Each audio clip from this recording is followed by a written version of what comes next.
It's glossy, it's sleek, it's Nintendo's most serious controller for the Wii U. What is up, guys? I am the one and only Eagle Double T, and in this video, I will be reviewing the Wii U Pro controller. So without further ado, let's begin.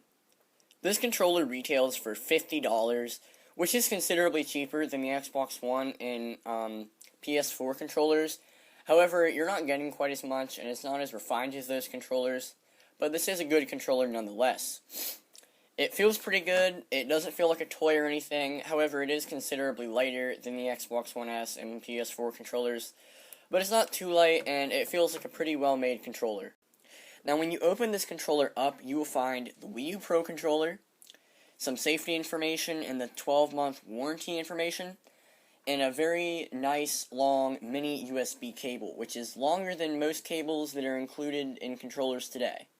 The battery life on this controller is absolutely insane at 80 hours.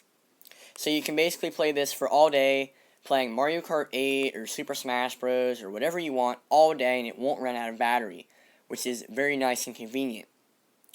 This controller also charges through the mini USB cable that is included. You just plug it right in, and it charges right up, and it also has a battery light indicator, so you know that it's charging, which is nice.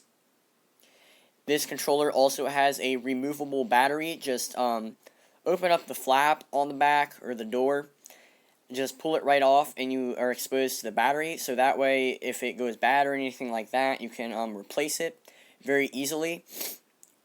This controller also has a player indicator, so that way you can tell if you're first, second, third, or fourth person, and it lights up a blue LED, which is very pretty. Syncing this controller is very easy. You just hit the sync button on the controller and on the console at the same time, and you will sync right up with this controller. Now, the comfort of this controller is subjective to different hand sizes.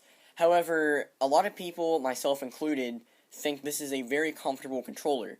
It takes a similar shape to the Xbox 360 controller, and that's a good thing, because the Xbox 360 controller was very comfortable. It's big, and it fits in my hands very well, and it seems to fit in with most hand sizes, and it's very comfortable to hold for long periods of time. Now, the buttons on these controllers are very, very nice. It has just the regular A, B, X, and Y buttons, function just fine, a power button, a very nice Nintendo D-pad. It's responsive. It's just a good Nintendo D-pad. These nice joysticks, they're very smooth and grippy. Start, select, and home buttons. A second joystick, which is on the upper right-hand corner, which is pretty much completely brand new because controllers never use that configuration.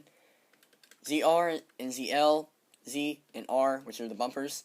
The ZR and the ZL, which are the triggers, I really like because even though they only have one input, on and off, just without very much room to travel, it's great for games like shooters like Call of Duty, so that's very nice. Now, the joysticks being symmetrical like this on top of the controller isn't for everyone. It is a little bit difficult to get used to, but I got used to it fairly quickly, and I really don't mind it that much. However, whenever I'm playing games like Black Ops 2 on the Wii U, I do notice that I'm not quite as good using this controller as if I would be using the Xbox 360 controller. But overall, it's really not that bad, and the buttons and everything on these controllers are very nice.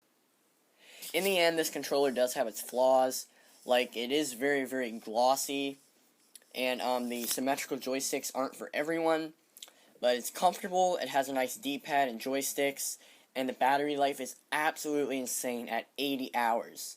I am the one and only Eagle Double T, signing off. Goodbye.